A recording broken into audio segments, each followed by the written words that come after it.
Before I officially start my review of The Defenders Season 1, I just want to wish a very happy birthday to my very good friend, Scott Kluna. You are the man. I promised you I would wish you a happy birthday, so here it is, and this review as a special dedication to you. Happy birthday, bro.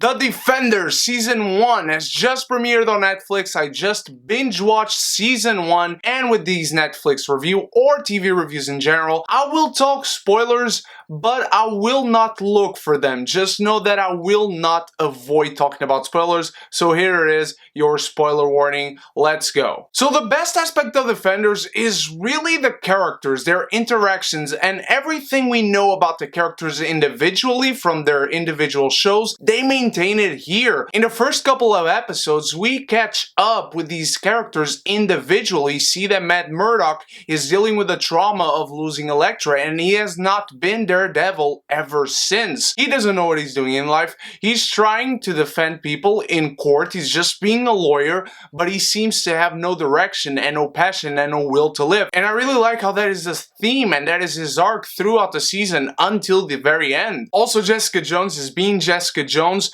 and once she gets into a specific case, she starts investigating, and with all these characters, they all start coming across these problems in their city that culminate into the Hand and into Iron Fist Danny Rand. He's traveling around the world trying to find out where the higher-ups of the Hand are hiding, and he is coming back to New York, and these earthquakes are happening around New York, and one of them happens immediately when him and Colleen Wing arrive, and of course they are not random, and that leads Danny Rand into investigating more and more of the Hand within New York City, and he comes across Luke Cage, who has just been sent out of prison. He's just trying to adjust himself and his life.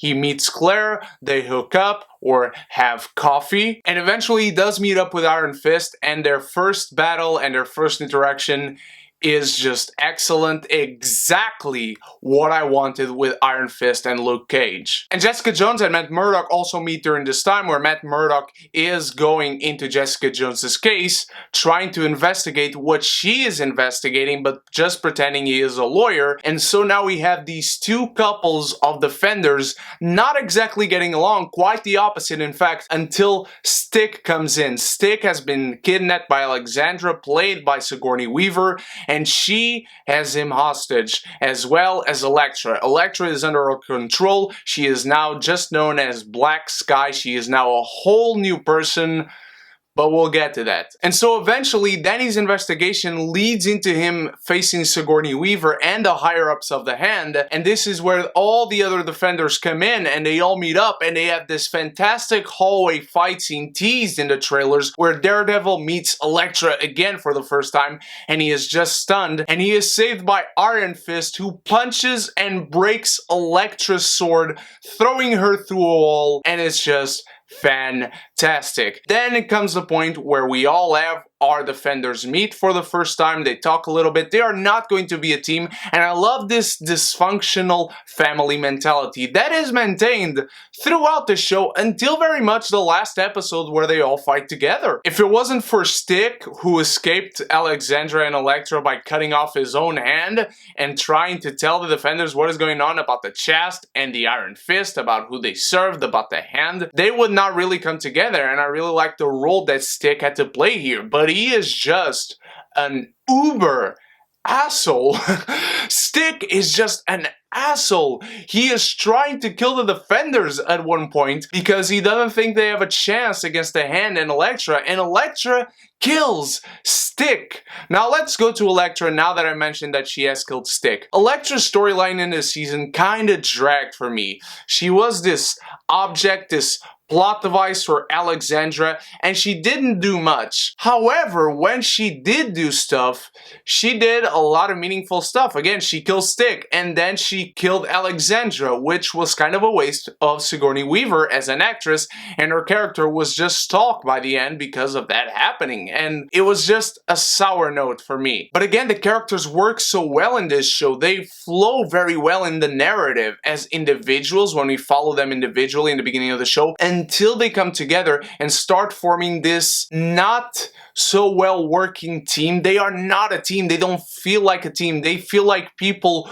who are forced to work together because they are on the same side when it comes to a war. We have the Hand, and we have these four people who are four individuals, but not necessarily one cohesive unity. You can see that even in the fight sequences, which are spectacular throughout the show. You can see that guerrilla style of them. They are not really collaborating with each other. You have, for instance, Jessica Jones fighting one guy, but then Daredevil comes and he starts taking the fight all to himself, but then Jessica Jones interrupts and she starts taking the fight all to herself as well. And I love these clashing styles, even in the colors. The colors in the Defenders series are very well used, and they are used exactly like they are in the individual shows. The colors in the individual shows are red, purple, yellow, and green, but they are not exactly used in the same way. In Iron Fist, for instance, the color was like someone had thrown a ball of green smoke into the floor, and then when the smoke kind of spread, they would start shooting.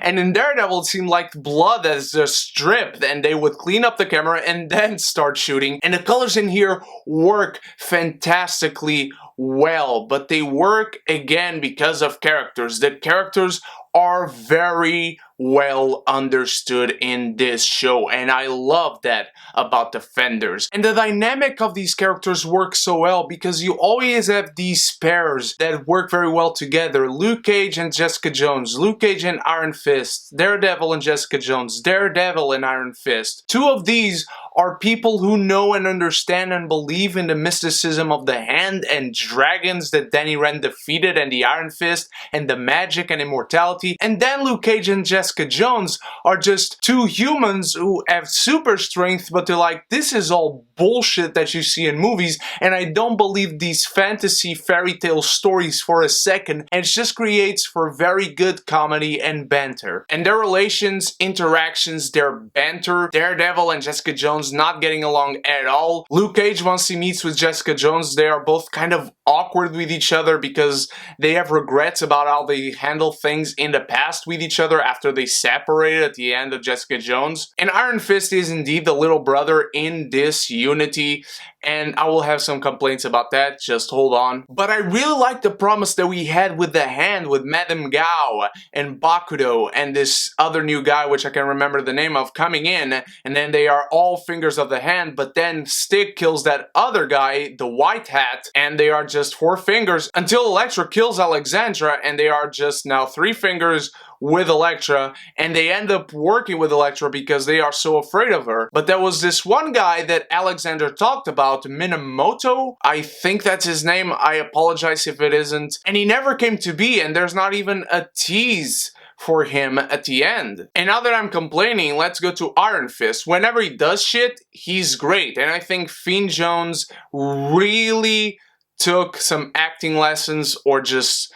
took a better knowledge of the character and he brought it into this show, because I think Iron Fist, whenever he does stuff, he is great, and he is the Iron Fist that should have been throughout the show, and he really is the core of this show, so much so that at one point he becomes a plot device onto himself. In the beginning of this show, until the moment he is tied by the Defenders and then he is kidnapped by Elektra and the Hand, I was like, this is what the first season of Iron Fist should have been. I mean, we have a little corporate stuff, but we have Iron Fist actively going after the Hand and kicking their ass. But then he is kidnapped, and for a few episodes he does nothing, and again, he's just a little brother, but I did like the interaction he had with Luke Cage as he was tied up, and you really felt a true, genuine friendship growing there. And there's a lot to unpack in here. They bring out everything that was set up before really well in Daredevil, Jessica Jones, Daredevil Season 2, Luke Cage, and Iron Fist. All the things about the Hand that we needed answers from seasons past, we got them here. We got what the Hole was for. We got the Midland Circle plot thread from Iron Fist, and we got a lot of what Jessica Jones was needing. And we got a lot of what Jessica Jones was needing. It was a very personal story, and now she approached a broader scope of what she can do to help her city. And so did Luke Cage. This guy just was out of prison and he was back in the city, and he just wanted to do the right thing no matter what, and he did, and it was great to see this character's journey. And at the end, when the Defenders finally come together as a real team and they fight together, I thought it was so well done. It was so gratifying, because I kind of felt frustrated that they were not teaming up enough when fighting villains, but it was just all that more rewarding at the end when they actually did it. And they do not do it alone. Claire Temple has a very meaty role in this season, trying to help Luke Cage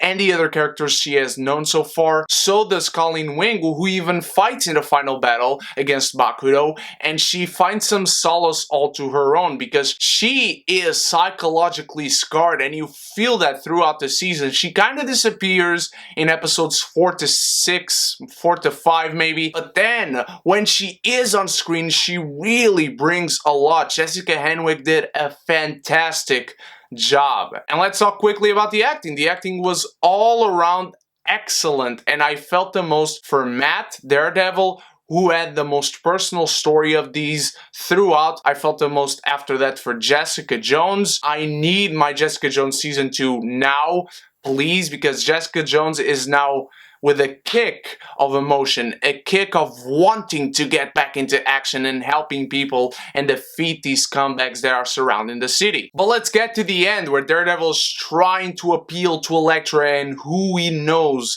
that Elektra is. He's trying to appeal to the woman that he once loved, but they end up still being underground when the Midland Circle building comes down and everyone thinks that Daredevil is dead. And again, you can feel a genuine friendship and respect for this man who loved the city so much, and he represents that all so well throughout the season by the other characters. Jessica Jones and Luke Cage finally make things up and finally mend their relationship at the cost of Daredevil losing his life, because they realize, well, a guy died and we met again and it could have been you. And I really like that last scene together, especially because as Luke Cage is leaving and he tells her that he is at Harlem whenever she needs him, she tells him, well, let's get coffee someday. And Luke just stops and thinks about if she knows what that means, given that Jessica Jones probably hasn't seen Luke Cage season 1.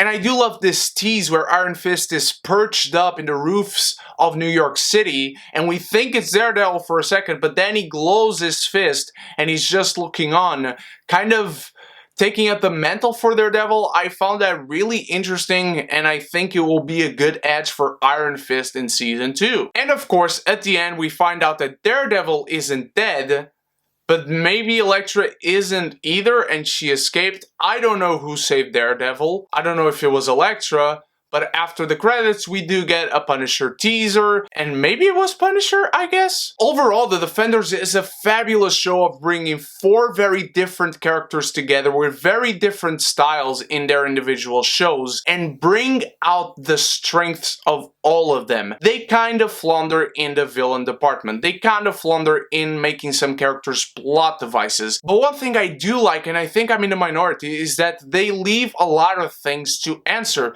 They answer a lot of things from seasons past, and they leave a lot of things to be answered again in individual shows moving forward, because by the end these characters are in a completely different place from where they started. All of them. Iron Fist, Luke Cage, Daredevil, Jessica Jones, all of them are completely new people, and I wouldn't change a thing about their character arcs in this show. Their banter is funny and it's full of great action and great character work. Defenders is definitely one to watch and a very rewarding series for those who have followed and enjoyed the Netflix MCU series so far, and it is definitely a collector's item.